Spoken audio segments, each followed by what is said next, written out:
Welcome to another episode of It Takes a Viking, the official podcast of the Salem State University alumni and friends community. My name is Mike Mitchell, Director of Engagement here at Salem State. Excited to welcome to the show Salem State University graduate from the class of 2006, the Chief of Police, Chief Trish Murphy. Chief, welcome to the show. Thank you so much for having me. We are excited to share your story. I know your family roots run deep here at the institution. But the first thing I always like to ask people that join me on the show is, what brought you to Salem State as a student and how did you end up here? Fantastic. Well, my family, like you had mentioned, has a very deep history of Salem State. So I am the fourth generation to graduate from Salem State. Yes, all females. So my great grandmother went here when it was originally Salem Normal School. And then my grandmother was a nursing student. My mom was a business student. And then myself, I graduated with communications. And that has obviously, you graduate in 2006. Leave campus, and I understand take somewhat of an unconventional path to your current role. So what did your years after college look like for you? After I graduated, I was able to get a job at the district attorney's office. So I worked at the Essex County District Attorney's Office under DA John Blodgett. In that role, I worked in the diversion program. So through that, I just met with kids that got into crimes that weren't necessarily violent crimes, and then helped them with a option of not getting criminal history. Very nice. And so after you finish your time in the DA's office, what does the next step in your career look like for you at that point? So during that role, I met with a lot of chiefs of police in that I was fortunate enough to meet one of the chiefs at Salem State at the time. And he was lucky in through a random conversation that we had, he ended up hiring me. And I graduated the academy shortly thereafter. They sent me to the full-time academy. And then I was here as a police officer. And that was probably 2009. And then after 2009, what did the road look like for you? Sure. So I was here. I was working as a patrol officer at Salem State at the time, working midnight shift, and then I went to day shift. And then an opportunity came and I applied for the BU position. I worked at Boston University Police Department. I was there for 11 years. Through that time, I rose through the ranks. I was a patrol officer, and then I got promoted to a sergeant.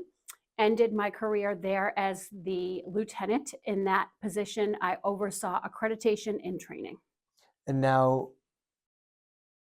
over the summer, we go through the hiring process. Very excited to see not only a Salem State graduate being hired as the next chief of police, replacing another Salem State graduate in Chief Labonte, who left before you after 10 or 11 years, I think, on the job here.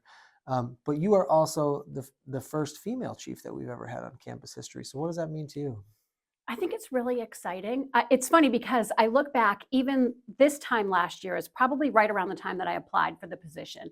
And I thought like, oh, I might as well, I saw it, somebody shared it with me. I decided might as well apply for that position.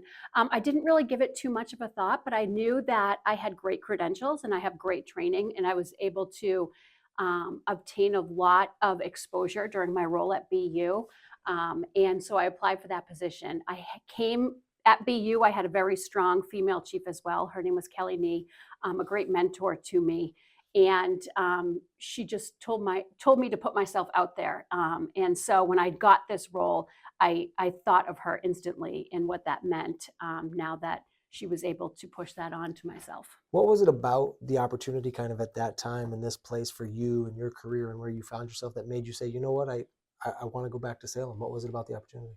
I love the North Shore. I was born and raised in the North Shore. I grew up in Beverly. And so Salem State is very close to home when I look back at my college career, how much I love this place. I was an athlete during my time here as well. So I look back at what I can do to give back to the community that meant so much to me. So I think that held true in my decision to come back and being able to come in at a leadership role and provide some type of guidance into the organization, which I think is a great opportunity for me and to this university. And so to talk about that, kind of your interests in leadership and being kind of the next chief of the department, what are some of your kind of initiatives, objectives, things that you want to accomplish under your tenure as chief? I am big into customer service. I think it's really important. It's funny because I was at a training last week and one of the chiefs had mentioned, like, if you're not integrated within your community, then you are doing a disservice to the population that you're trying to police. And I thought that really resonated with me. And I look back and we need to be able to engage in the community. We need to be able to have conversations. Our relationships really matter. And so, given how much law enforcement has changed in my career, I want to be able to reestablish that into our police department and our community. And I think that there's a lot of opportunity there for us. As you think back to your time in undergrad and as we mentioned, your path to this point, somewhat unconventional, I guess, but understanding that being that you weren't necessarily a criminal justice major when you were here, right?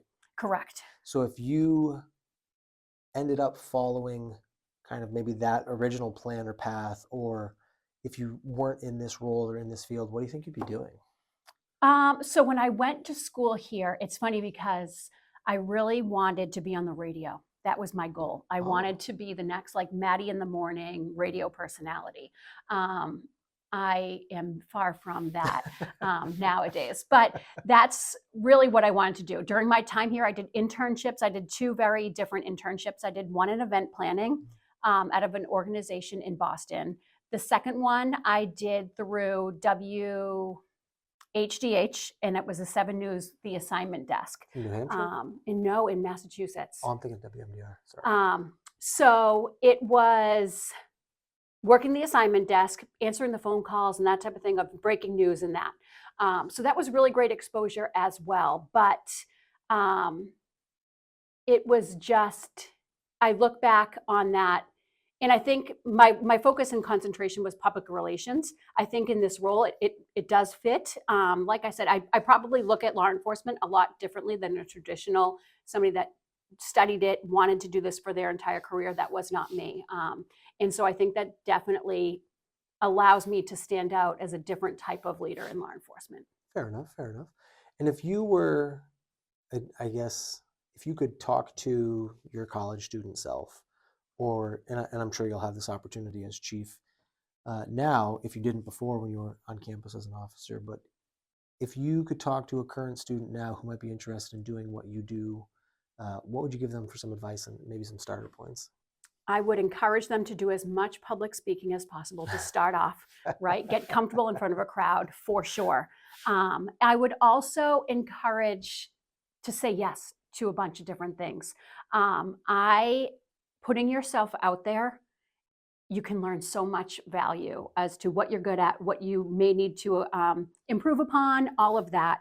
I I would I would do more of that if I could go back and talk to my young self. And it's okay to not know what you want to do. And if I look back, and I've never really known 100% what I want to do. I've just put myself in a position that I go through the process and figure out and see if that works for me. And that has worked out great for me. Have I gotten every single thing that I've ever interviewed for? Of course not. But I've been able to learn from experience, understand what certain positions wanted, or being able to establish those relationships, I think is so important. And if you can learn that at a young age, it's only going to help you throughout your career.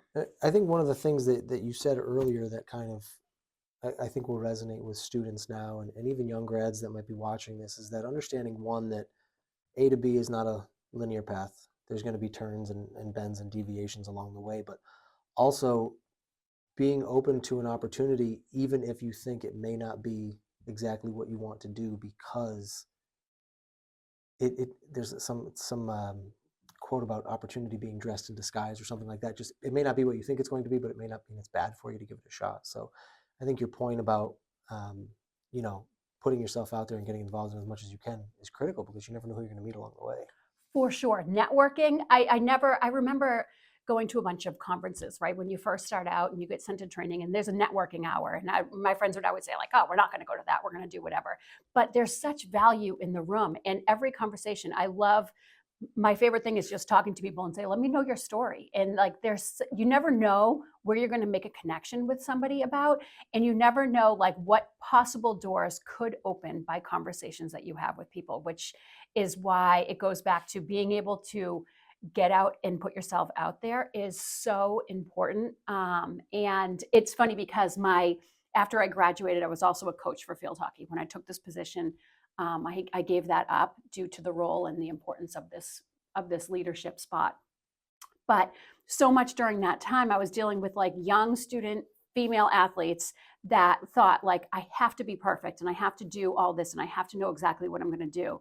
And I would tell them so often like it's completely normal to not know what you're going to do next. Like at my age, I had no idea a year ago that I'd be sitting in this seat. So you just don't say no and just put yourself out there.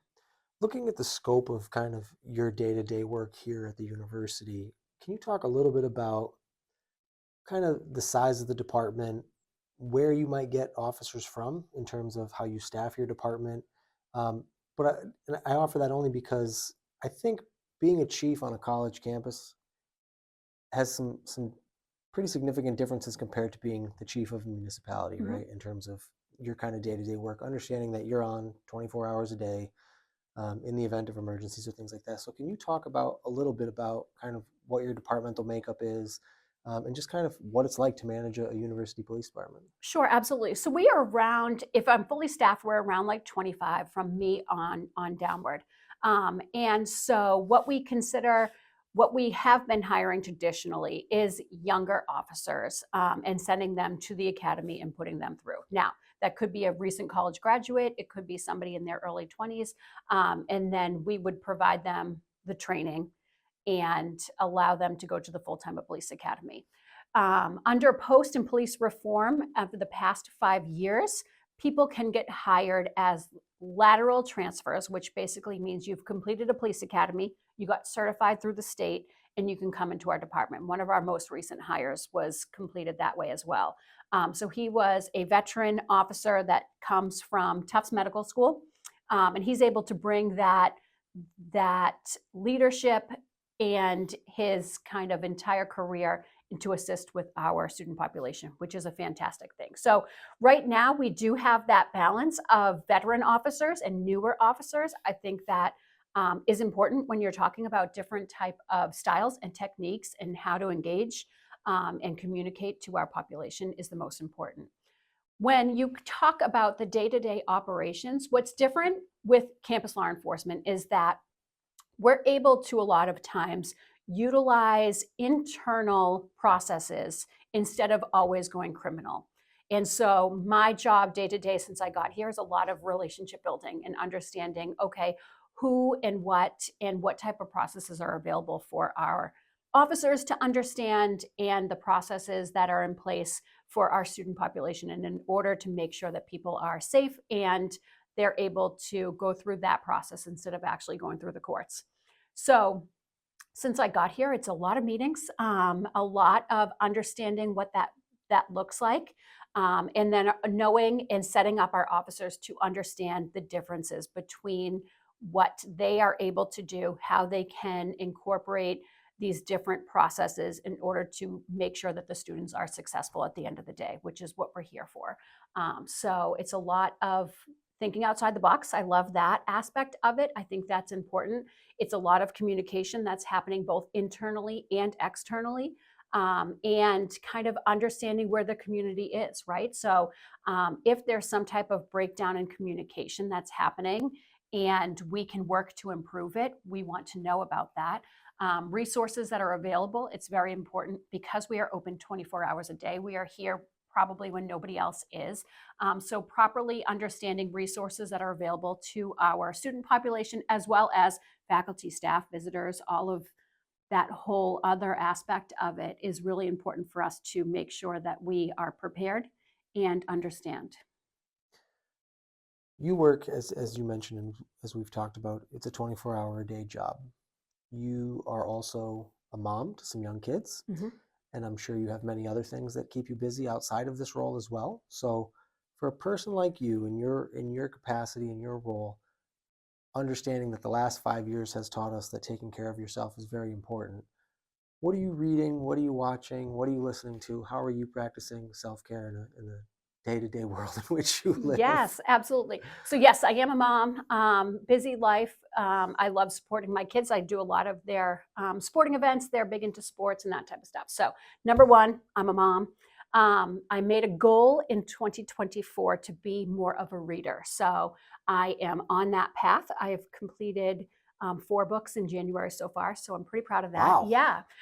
So I'm in the car a lot. I listen to a lot of podcasts. I am thirsty for knowledge a lot of time as well. So I like to listen to different types of books and or podcasts. So I'm currently listening to, I think it's called Super Communicators, listening to that one. I'm reading a different one. And so I'm trying to do that. My husband and I love national parks. Hmm. So I Any try particular to, favorites? well, we love Zion. Hmm. I love Zion. Good choice. So, yeah, we love to do that. We try to do one national park a year. Last year it was Acadia. We'd never been to Acadia. So, we try to do that as well. And I love to just be outdoors. Fair enough. And you kind of touched on this at the top of our conversation today, but the question I always like to ask to end the conversation is, what does being a member of the Salem State community and being a Salem State Viking mean to you? I think that for me specifically, when I'm looking at all of it together, I think it represents family. I think that for me, it's a very big family connection. When I'm here, I think of how proud my grandmother was to know that I got into Salem State and I was here. They were very big. I remember we had a luncheon with Nancy Harrington, at the time was the president. It was my grandmother, my mom, myself, and she was beaming on that day. So Salem State represents that family atmosphere. Some of my greatest memories stem from my time here at Salem State. I have lifelong friends. And it's funny because even going to a coffee shop, right? So last week I went to a coffee shop with one of my friends and she introduced me. She's like, oh, well, this is Trish. She's now the chief of Salem State. And the person behind the counter was like, oh, I went to Salem State. I said, no kidding. When did you graduate? And we get into a conversation about that. So I love the fact that we're able to use that, expand the network, understand that people in all different phases of their life have some type of connection from here in the North Shore. And I just think of it as home. Couldn't put it any better myself. Chief Trish Murphy, It Takes a Viking, Season 5. Thanks for watching. Until next time, I'm Mike Mitchell, Director of Engagement here at Salem State.